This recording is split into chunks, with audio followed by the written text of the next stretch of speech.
Hey guys, welcome back to our channel, Adam&Court. Obviously, Adam is not here. This is my sister Tori. So we really wanted to reach out and do a video on self-awareness and self-care for empathic people. And my sister Tori is an empath. And it's going to be really cool to kind of hear and open up about her life and what it's like to be an empathic person.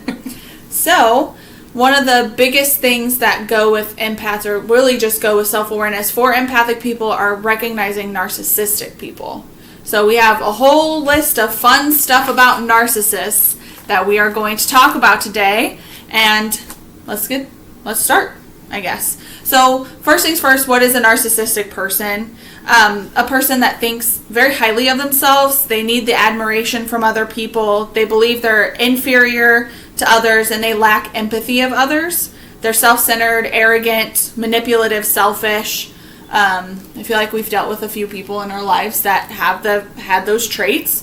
And for some people in our lives, I don't think we noticed it right away. I don't think I did. Not always. I don't think I did. But I do think narcissistic people are good at hiding it at first. Mm-hmm. Like, that's a trait, is that they want to hide it. For them. Yeah, they want to act like they need you, and then they act like they can't do it without you. Yeah, super true. And I think it's important for everybody to know, like, with empathic people, that just means that you're able to feel others' feelings around you. So it's kind of a really intuitive type of personality trait, I guess.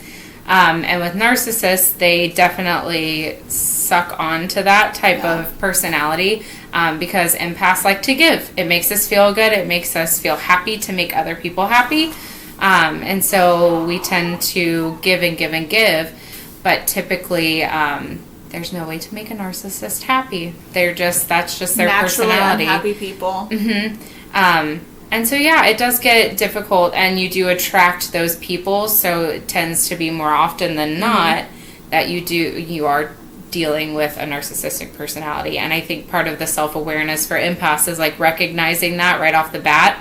And you may not right off the bat because, again, they are typically good at, like, hiding it and kind of acting in a way to make everyone feel good about them and want to be around them.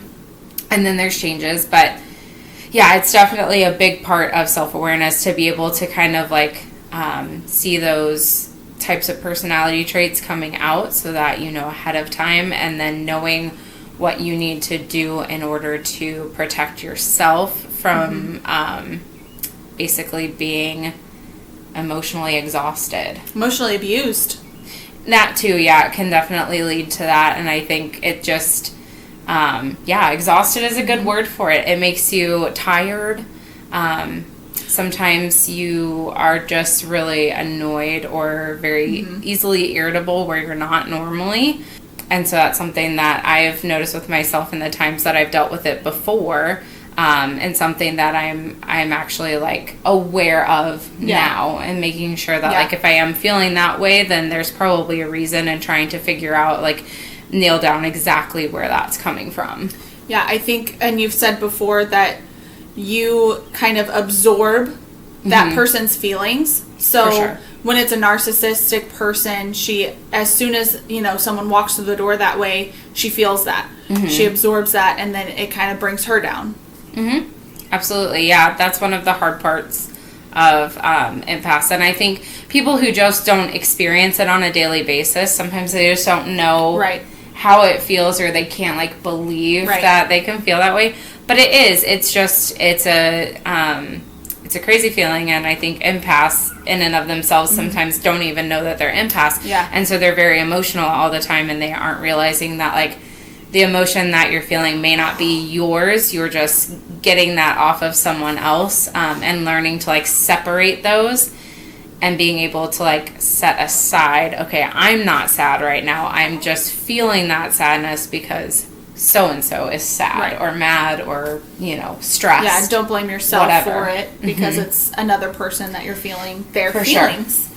Yeah. So, yeah, and a lot of this we've learned from Mystic Michaela.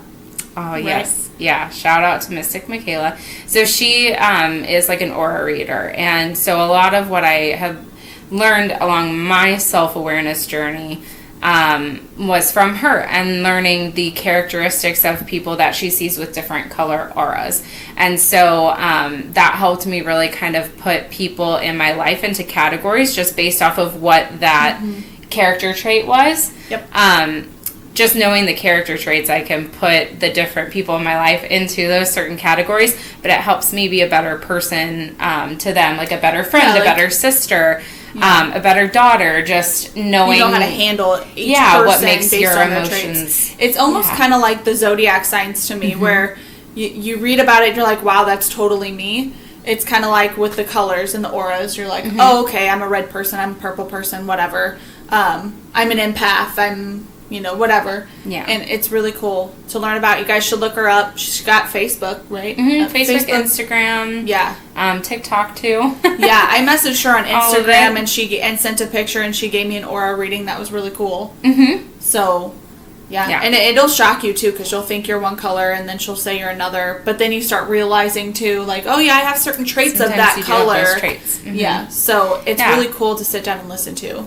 Yeah, quite an amazing thing to listen to, and just to help you learn about yourself. Again, like, a self-awareness journey is so important for everyone, and I think everybody goes on it in different times in their lives, and sometimes it may be born out of, like, a more traumatic situation where, it's maybe something that you didn't want to go through, but it does help you learn who you are, and that brings a whole other, like, side of the world to you once you understand who you are, and that it's okay to be who you are and feel the way that you do about things, and continue moving forward. I think it's so hard for empaths to do that, because we as empaths are so focused on everyone else, and so it becomes kind of a situation inside where you're like, well, my feelings don't matter, I should be worried about them, I should be worried about, whatever.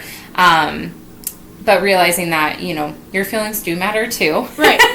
Everyone's do. It's not about being selfish, but it is about prioritizing yourself. Yes. And making sure that you are getting what you need while you're still trying to meet other people's needs. It's not a bad thing at all to want to meet other people's needs. Yeah. But it's also not a bad thing to make sure that you're taken care of too. Right. And that you're feeling okay and that you're stable. So self-care. It's self-care, lots of self-balance. I think people have to find the self-care that works for them. Yeah. Like, for me, I love going to the salt. Oh, yeah. Yeah. Like float. The salt soaks. Yeah, the float centers. Yeah. I love that, because you can get into just this huge room, and it's just filled with salt water, and you just float, and you can play music or your podcasts, or you can sit in silence or listen to the music they have playing, whatever you want to do. I love listening to podcasts while I do it. And just, like, relaxing and kind of turning off my brain for a second. And it's nice because inside of that pod, there's no other emotions going on except for my own. So just it tends to be... it tends to be a little more relaxing experience. And just for that, like, hour that I'm in there, I can just kind of relax my brain and listen to whatever I want. And it gets me kind of recharged to go on with my day. Yes. Yeah. I think we're definitely different. I'm not an empath at all. In certain situations that she's talked about, certain stories and whatever with narcissists, I have a totally different view of how I would handle it. I'm a very upfront person. I'm tell it like it is person. And where I would have just confronted it and just, like, been like, well, that's dumb. Why are you doing that? Why do you think that way? Why, things like that. That's not how she responds. No. I don't absorb feelings. I'm just like, well, you had a bad day. I'm sorry. Go do what you got to do to make you feel better, and that's not, she absorbs those feelings. So it's totally different here, which is really cool, because we kind of see both sides of an empath and a non-empath. For sure. So, but definitely check out Mystic Michaela. She even does aura readings. She has a Spotify too, right? Like yes. Yeah, she has Spotify, Apple Play, anywhere you can get podcasts, I believe. She sat down with Christy from Dance Moms and did all the all the people on Dance Moms. And that was really cool to hear, because I think she hit every single one of them exactly how they are. Exactly how we saw it on TV, which was kind of cool. Yeah. So there's just something about different personalities, and again, like, every single type of personality or aura color, as she would see it, just functions a different way. Yeah. When it comes to like different situations or different emotions and just how they process things. So again, it really is a great tool to use to, again, become like self-aware and really know where you fit, and also just like how to best service the people in your life. Yes, I agree. Just be open for support. Like, be a support person. And be open everybody needs those. Be open to the aura readings, even if you don't believe in them. It's just something fun to listen to, and it's interesting to just get the different opinions. And, for sure. And sometimes, like, for me, I'm not a big believer in some of that stuff. I mean, I did the aura readings I told you guys about in the pregnancy video. And it was just for fun. And this was just for fun, too. But she really does, hit the nail on the head about a lot of things about you as an individual and about other people. So it's kind of interesting. Cool person. Be open to it. That's all I'll say. But let's dig into some types of narcissists or types of narcissism. There's two main types. You've got grandiose narcissism. I learned a little bit about it once upon a time when I was in nursing school. And the grandiose is if they're treated like they're superior or above others through childhood, and that follows through to adulthood. So it's like a learned trait from being a child. But the one that we see most commonly, I think, is vulnerable narcissism, and that is something that happens with childhood neglect and abuse. Unfortunately, I feel like we see that a lot these days. It's really sad. Yeah. And people that have this are much more sensitive. So they use this behavior to protect them against their feelings of inadequacy.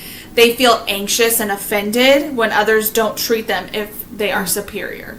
And I think that is something we see a lot more of than the grandiose narcissism. Not that the grandiose narcissism isn't there, because it is. We just don't see it as much as the vulnerable narcissism, which is really sad because kids, everybody deserves to be loved. And, a lot of I'm going to kind of bring in like some serial killers like Ted Bundy and, not necessarily him, because he said he had a great childhood and nothing was jacked up. Yeah. But That's crazy. Jeffrey Dahmer, he had a terrible childhood, and he was definitely neglected and abused as a child. He was, left for days on end with his brother, and his mom would just leave and never, she'd just be gone. And they would just be in the house by themselves. That is abuse, neglect, everything in the book. I don't know if I guess he is a narcissist in some ways, but yeah, definitely that vulnerable narcissism, if anything. So I'm going to get into signs of narcissism, but I know our time is cut a little bit short, so we're going to have to make a part 2. So stay tuned, like and subscribe, and stay tuned for part 2.